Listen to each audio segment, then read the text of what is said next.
For me, my most valuable asset is my time, and any time I can claw back within my day is a big win for me. I was always honest and upfront with clients about our use of AI because transparency is one of my number one values in business. There are things that I should not be putting energy into. There are things that need better automation. That's where AI fits. Risk minimization is just imperative in a business of our size. Our clients don't choose us because we're the cheapest. They choose us because we're the most thoughtful in the tasks that we do.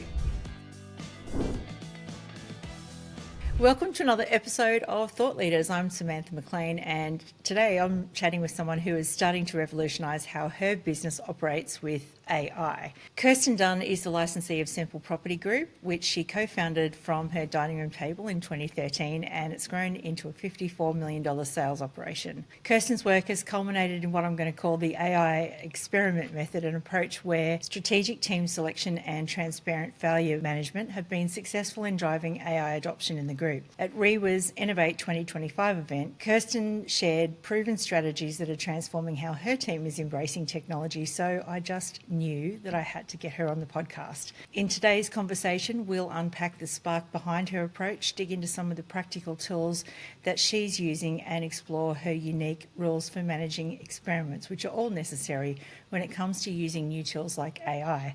So Kirstin, welcome to the show. Thank you very, very much for having me. I'm pretty excited to chat to you. Yeah, it's nice to see you since REWA Innovate. I bet you had some amazing feedback on the session that you had with Sean, and I'm still chasing her up to get her on the podcast too.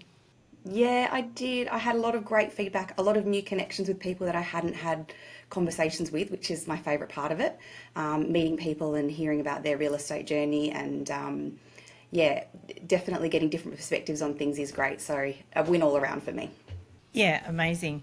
So one of the things I remember about the REWA event, and often, some of the things that I hear from agents, there's a lot of agents that sort of come from that school of thinking that they're too busy to learn, whatever it is, A, B or C. But you had a light bulb moment. When did you realise that AI wasn't going anywhere and it was something that you knew you had to get on top of? For me, my most valuable asset is my time, and any time I can claw back within my day is a big win for me.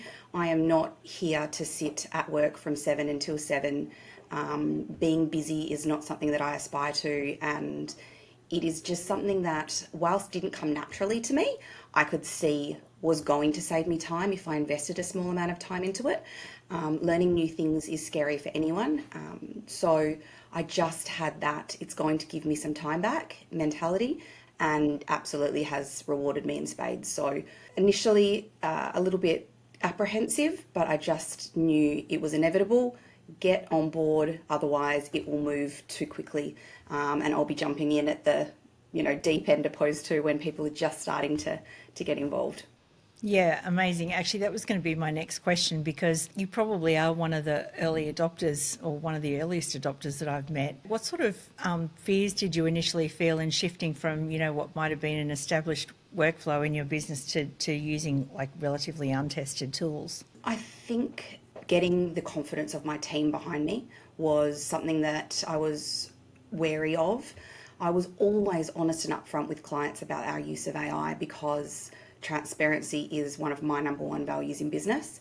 It was the fact that I have a moderately large office.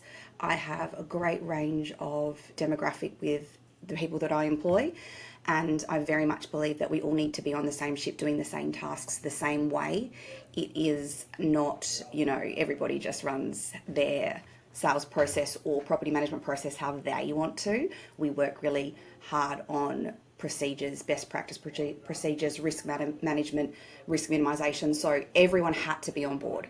It wasn't a fact of like 3 of us can use it and the rest can't because they're not comfortable with it. So adaptation by the team is always at the forefront of my mind, because the group as a whole is more important than the individual. Yeah, absolutely. And so was there a single, like I sort of like to talk about the AI first mindset and actually sort of targeting specific, processes. Was there a moment or a single interaction or a challenge or something like that made you think, oh, right, AI could do this, or, if I invite AI to the party, really, it could all happen a whole lot quicker? I'll be really honest, it was negative Google reviews how much time and personal energy they would suck out of me, because I'm very, very proud of my business. And the amount of energy and time I would put into a well-written response, because I think how you respond to negative criticism is more important than how you respond to positive reviews. I put one of those into ChatGPT for a response, removing any details about any particulars, and it was better than I could have ever done myself. It took 30 seconds of my time, and the minute that I posted it as my reply, I just felt relaxed. And I was like, that is something that would have ruined my day. It would have derailed, because I would have thought about every process, would have derailed my mindset for the day. And that was when I realized there are things that I should not be putting energy into. There are things that need better automation. That's where AI fits. Not the personal element, it's the things that the negative things, the automation. So it was really that where my husband and I thought, we are going to be able to run while other people are still walking. Yeah, I love that idea actually. Like, it's sort of a bit like my inbox sort of, how I use that gif of, throwing the computer into the skip bin. But, I think when people are thinking about AI, they think, oh, I could save a few seconds with a response or something like that. But it's actually the mental overload that can sort of weigh you down like all day that, that GIF that you posted it spoke to my soul. Inbox management is something that gives me so much, and I blame iPhones because it's always with me, so I can see how bad it is when I'm doing something that I should be enjoying. So that GIF spoke to my soul, and because of how I think emphatic you were about that we shouldn't be a slave to our inbox, I now use Fyxer AI on my inbox. And each week it gives you a metric of how much time it saved you. And last week it was 17.8 hours. Yeah, wow. That's So it's even just down to taking all of the marketing emails and popping it somewhere else, so they're not in that inbox for me to go 179. It's like, no, there's actually 17 that I need to thoughtfully reply to. Then I've got all of the marketing ones. Then I've got all the FYI ones, which don't need my attention, but I should read them, but they're somewhere else. So inbox, yeah, I'm no longer a slave to my inbox, and that AI has actually been, for me personally, the most incredible change in my day. Yeah, I'll have to try that one. I haven't tried Fyxer, but it is chasing me around Facebook like crazy at the moment, that tool. So, it's pretty simplistic in it does A, B, and C for you. There are a few things that I want it to do that it doesn't do, because I love it so much now. I'm really invested. So we'll do A, B, and C for you. But the more I use it, the more it sounds like me, which I'm obsessed with, because I've got a very unique tone. And it's very intelligent in that in-house emails it responds to quite casually, and then external emails it changes the tone a little bit, and I love that. It's something I talk about Fyxer AI to everybody that I meet. People talk about tone with ChatGPT and the other LLMs, and it's pretty easy to train one of the models on tone. But, like what I often say to people is exactly that. Like, you might have several tones, like one for a client and one for someone you don't know and one for someone you do know. So it's amazing and to think that this is the worst AI will ever be too. It's pretty exciting. Yeah, what a time to be alive. You know. So the other thing that you've managed to successfully do, which I'm keen to learn more about, is that you've managed to bring your team with you. So by, doing some strategic experiments and things like that. So, like, if you were to think of like your most successful AI team member, or like, I'm going to say AI champion because that's a term I use a lot, versus say someone who is incredibly resistant, what personality traits do you think separate someone who thrives in this era of change versus someone who's probably, got to wait to get on board? I definitely think that it's someone that's not afraid to fail and make mistakes. There are people that are, just to generalise, type A personalities, and they couldn't think of anything worse than, making a mistake or having something not work out for them. You need to have the type, and I identify as type B personality, the fly by the seat of their pants, throw something at a wall until it sticks. A bit more, not creative, but I would say creative. I've never identified as someone who was creative, but now I feel like I've found how I'm creative in life, which is through different business implementations of AI. So someone that's like excited by challenges and learning. But yeah, definitely more so your type B personalities who, if what they're doing goes left when they wanted it to go right, they can have a laugh about it and not have it as a reflection on themselves. So just anyone that's excitable, curious, eager to learn, definitely doesn't have to be someone that, someone that's not busy, because if you break something into really small, short, sharp bites, then it's palatable by everybody. So just, you got to be not afraid to be a bit silly and make mistakes and willing to, learn new things. Yeah, well, that's the thing. I mean, AI is changing so fast that, one day something works one way and then the next day it doesn't quite work that way. And, and I loved your approach to just experimentation. Like, I like that, let's just play with this and see how it goes. So give me an example maybe of you've just talked about Fyxer, which you love. Give me a tool which you maybe tried once or twice and then just went, no, this is not for me. I can't think of a tool that I have thought it's not for me. There is probably AI components within some of the standard real estate software that we use that I thought, oh, this is great. I can use this to generate something. But if I look at an AI specific tool, it's always a lot better. The other thing that I think that ChatGPT doesn't yet, I was trying to use it to do 3D renders of house plans, and it was just hilarious, the things that it would do, just with regards to scale. So like I'd say, this is the and it would say, okay, what do you want it to be, modern, federational, this, that? And I go, oh yes, we're on the right page. And I'd put in all my details and use Colorbond surf mist for the roof and all of this. And then the garage was like 3 times the size of the house, the double garage. And I was like, ugh. We'll leave that one for box brownie and we'll come back to it once it's sort of sorted itself out. So I can't think of a tool that I've chucked in the bin, but there's definitely tasks that I've tried to use AI for and I've gone, oh, not yet. And then also just AI within some of our standard real estate tools that is not good. And I go, oh, I've got to go outside of, the system for that. Because ideally I wouldn't have all of these bolt-ons. Ideally I would have my CRM, and my CRM would be able to do the things that I have to do externally to that.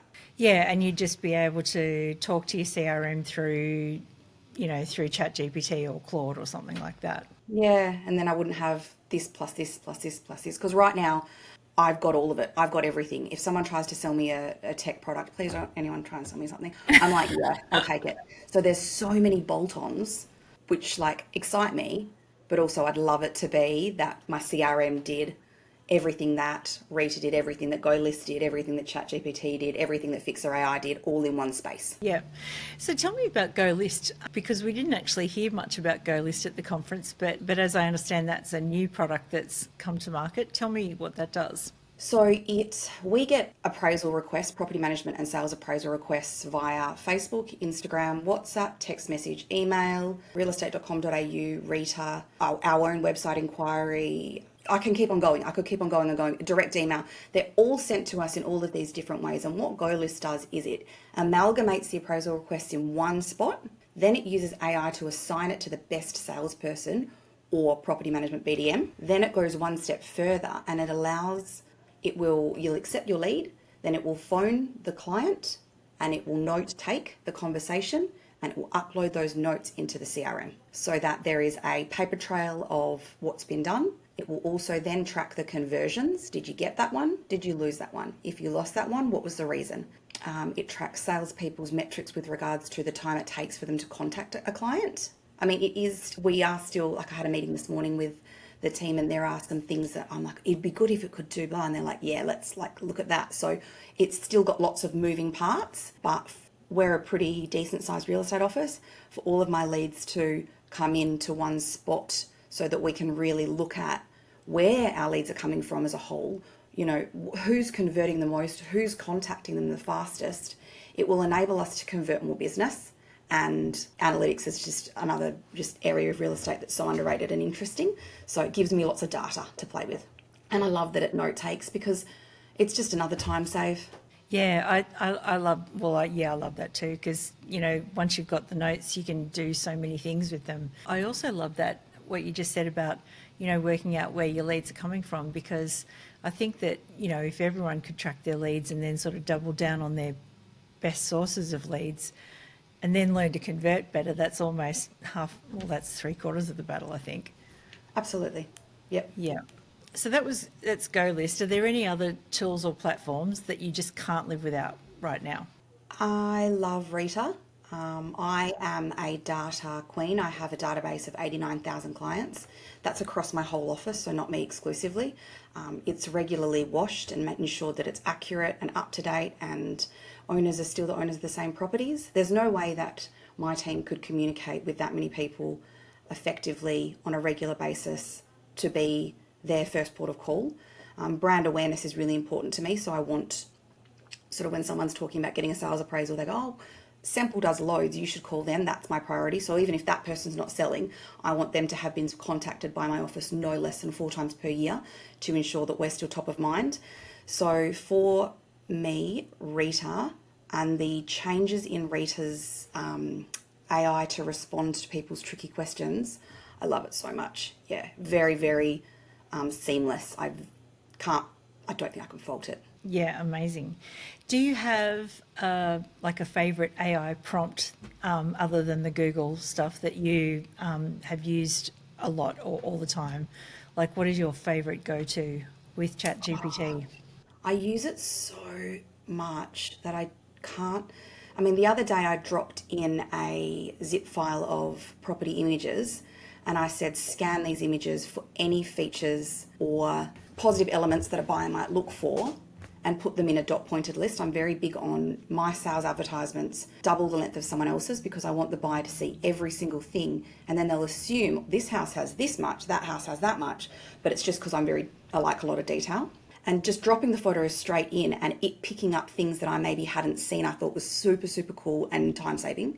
But I've got a paid account. I obviously can see my history. So Yeah. I think sometimes I'm playing with a project and I'm in there and I go, oh, I actually didn't finish getting that, say, a mortgagee in possession proposal.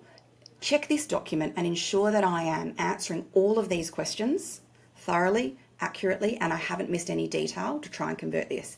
That one's been really good for me because mortgagee in possession, public trustee submissions are quite labour intensive and I don't want to ever not get the business. So having it go through that and say, here are areas where you could improve, make sure you haven't mentioned this, this and this. Yeah, I love doing that too, actually. It's sort of like the feedback that you can get from somebody who's friendly enough to give you the feedback and you don't mind. Like, Absolutely. And it's the information that I'm presenting to the client, whoever that may be, is my own, but I'm just making sure I hit all the points that they've asked me to hit, that my information is cohesive, because, I might say something that doesn't make sense to a lay person and a person that's not a real estate agent. So just making sure my terms that I'm using are as good as they could be. That's a game changer. And yeah, not exactly what you said, not going, hey, do you mind coming and checking this? Wasting someone else's time. It's like, can you make sure I've hit all these points? So yeah, definitely. yeah, amazing. I can't remember whether it was you or Sean that said that, that you've cracked the code for training your agents, like to like I think it was like short, sharp training sessions and letting them see just quickly how things could go. Can you talk me a little bit through that? Was that was you, wasn't it? So I am short, sharp. I am no more than 30 minutes. I am the queen of this meeting could have been an email. Like, I do not want a meeting for the sake of a meeting. So I mean, my attention span is short myself, so I don't want to do anything for more than 30 minutes. But Sean does one-on-one, and I have now changed to that because what one of my team needs to know is completely different to what another of my team needs to know based on their level of confidence in AI. So I have, as of last Thursday, switched from team meetings with everybody for 30 minutes to one-on-one meetings and I can do as long as they would like to give me, no more than 30 minutes, on a topic that they want to learn about. So as long as everyone is learning and advancing, and I love when the questions are beyond me, because I'm like, oh, that's interesting, let's work it out together, or let's shelve that, I'll figure it out and I'll come back to you next week, same time. So definitely has to be no more than 30 minutes, because otherwise the information is overwhelming and it's an overload. Plus, we're all time poor. So if I can steal you for 30 minutes and get something across, that's awesome. And a lot of the time people will be like, oh, have you seen this? And I'm like, no, show me. So that's cool. Yeah. Yeah, amazing. You just mentioned the don't sell any more technology to you because, your tech stack's already quite big. A question I get asked a lot, which I thought I might put to you as well, is how do you balance being excited about the possibilities while being practical about how much everything costs? like, because I I mean, don't. yeah, number one question I get asked is, how much do you spend on subscriptions, Sam? I mean, it's my job. So, like I'm Yeah. testing things all the time. But yeah, I am like the queen of excitement. Everything excites me. I love a good sales rep who is excited about their product. My husband does all of our bookkeeping accounts. He keeps us, you know, above water. And he has made a rule, which I don't abide by, but I think is excellent. One in, one out. What are you not using? If you want to bring this new thing in because you're super excited about it, what are you going to sacrifice? And if I can't think of something to sacrifice for it, I can't get it, but I'm going to be really transparent and say I normally get it anyway. yeah. I mean, I try to do one in, one out. Yeah, he tries to implement it everywhere in our household. When I bring home something, he's like, "What's going out?" I'm like, "Nothing." But I think one in, one out should be a business philosophy that people that are more responsible than me I'm abide glad, by. I was going to say, I'm glad it doesn't apply to things like shoes in this house. But anyway. Yes. Like, I guess the other hot topic that people always ask me about is, quality control and ethics, because none of us want to end up being in the news for the wrong reasons. Like, how do you sort of make sure that, that there's always a human in the loop within your office, particularly, when your team are using AI? Yeah, I think with the AI programs that we actively use, they are through an enterprise agreement. So with Voltari, they've got AI through their Rita Go list.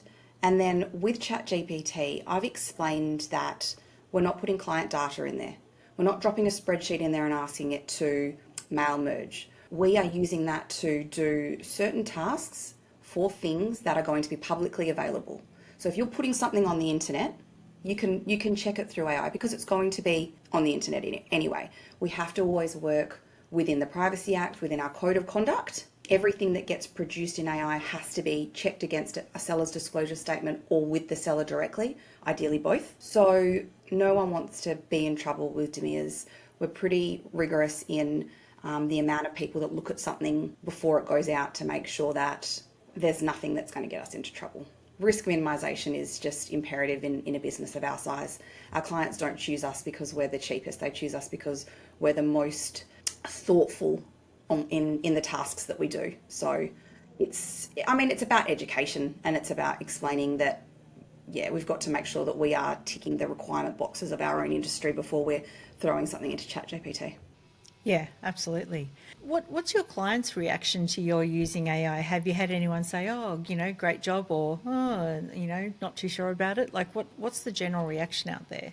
I haven't had any negativity about it. So Taylor is the AI SMS assistant that we send SMSs through. And when a client starts interacting with Taylor on more than a yes, no, maybe basis, it comes to your inbox for review. And that's where I like to open the program and write. And I'll always write Kirstin Dunn rather than Taylor. So someone might say, "What's the shift in the market that you've alluded to?" And then I will take over. And I'll be really honest, Taylor's AI response is excellent, but I'll just identify myself as the person responding. And I'll often pick up the phone. If they're engaging with a bot regarding the market, that's a phone call. That's a communication that is personal connection. It's not a, "Do you want an automated report on your property emailed across?"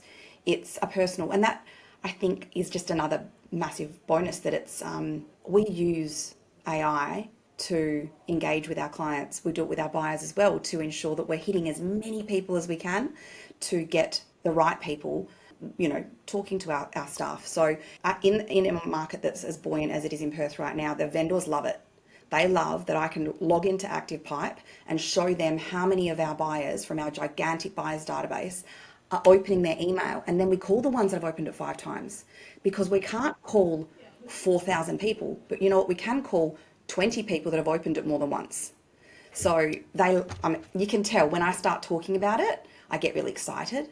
And it's like, this is just another point of difference from my office that our ability for high volume communication is enhanced by AI, which then allows us to target people, pick up the phone Yeah, and call the buyers that, keep opening those emails or text messages or whatever it might be. yeah, I love that, because a lot of people, will send the emails out, but they'll never look at the report. And really it's a great callback list, actually. It's the best callback list, and that's the same with Rita.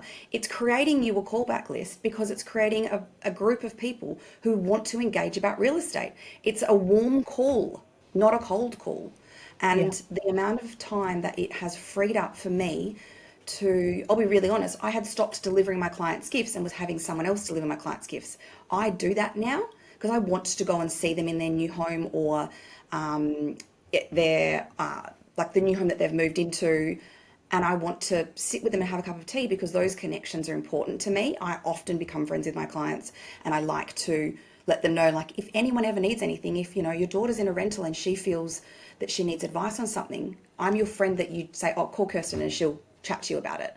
So those important human connections I'm back doing because the rote tasks have been taken off me. Yeah, I love that. That's so good. Like, that's the perfect example of, let me save time over here, but spend it doing sort of more high value human activities. That's amazing. Okay, so before we wrap it up today, and I mean, I can, because I think you and I could probably talk like I know, literally I'm a all waffler. day. But I'm gonna try not to. But okay, so if someone was on the fence about implementing AI right now, like in real estate, what sort of advice would you give them? I would 100% find somebody who's using it and talk to them about their implementation of it, because going in blind is a waste of your time, and people are, in my experience, are more than happy to share knowledge. So I'd find someone that's using it, ask them for their just 30 minutes of their time. Phone call doesn't have to be a massive thing. Just like, what tool do you love and how do you use it? I mean, even just pop it up on your Instagram stories. What AI are you using in it, and why do you love it?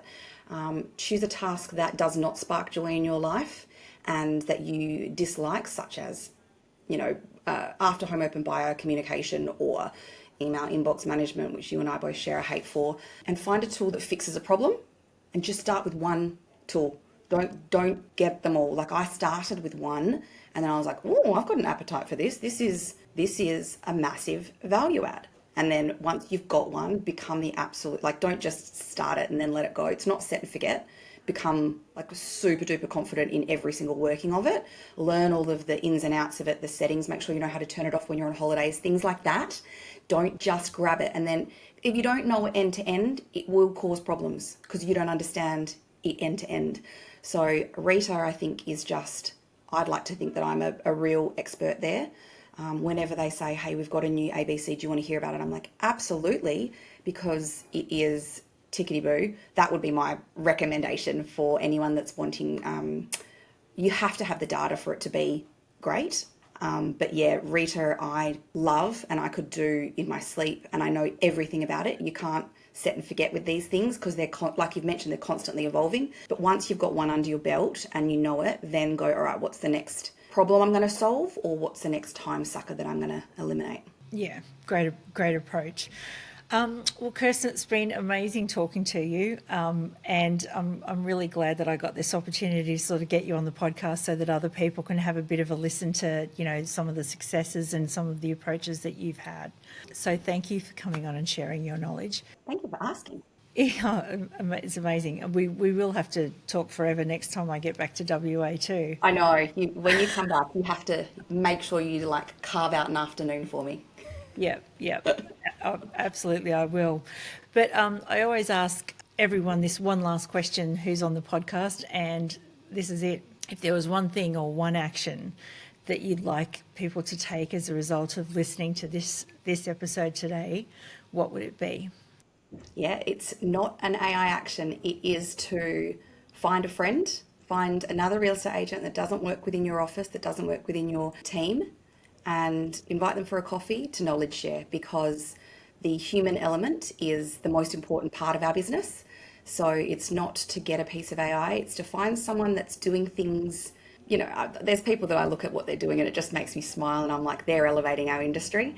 Find one of them and ask them if they'll catch up for a coffee with you and knowledge share, because that is the greatest power in our industry, and they might have a different area of value add for your business, and it's just, that's what I'm really passionate about. Yeah, amazing. Kirstin Dunn, thank you so much. Thanks again.